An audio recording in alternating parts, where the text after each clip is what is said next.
Полная тишина в аудитории и пристальные взоры сразу дают понять, увлеченность процессом здесь зашкаливает. Проводимый мастер-класс о том, как получить грант и реализовать свой проект, важен для каждого пришедшего. Такое мероприятие для нашего города нечастое явление. Тем не менее, присутствовало большое количество желающих узнать о принципе работы автоматизированной информационной системы «Молодежь России», которая и дает возможность участвовать в грантовых конкурсах. Сегодняшняя встреча направлена для того, чтобы показать, каким образом молодежь может себя реализовать, участвуя на всевозможных всероссийских и международных форумах. То есть сегодня мы подробно расскажем, что такое форум, зачем это надо, как молодежь может реализовать свои проекты, каким образом ребята могут принять участие на форумах, то есть это подача регистрации в АИС и так далее. В Сибае такой мастер-класс проходит всего лишь второй раз, но организаторы отмечают, движение уже набирает обороты.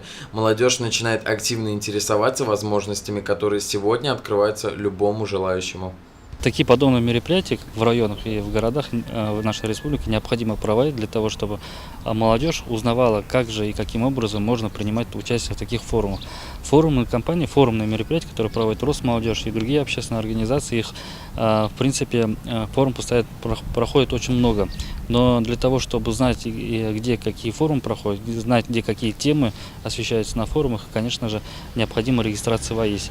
Мы говорим о тех форумных мероприятиях, которые полностью оправдывают свое название форума, да, где полностью включены и тренинги на командообразование, и социального проектирования, где не просто это какое-то однодневное мероприятие, где пару лекционных мероприятий проводят и называют это форумами, а именно те мероприятия, то есть те форумы, которые молодежь полностью погружается в эту тему, то есть изучают эту тему и совместно с экспертами разбирают и прорабатывают новые проекты. На мастер-классе выступали ребята, которые уже не один раз побеждали в грантовых конкурсах. Один из таких является член молодежного парламента при Совете городского округа Фаниль Бектимиров. Буквально недавно один из его проектов выиграл грант в размере 100 тысяч рублей. Социальное проектирование, то есть проектное мышление, которое сейчас необходимо для молодежи. Допустим, молодежь что-то хочет организовать, что-то сделать, она может расписать конкретный проект, организовать и затем подать заявку на форумную кампанию Росмолодежи, где также можно получить грантовое финансирование своего проекта.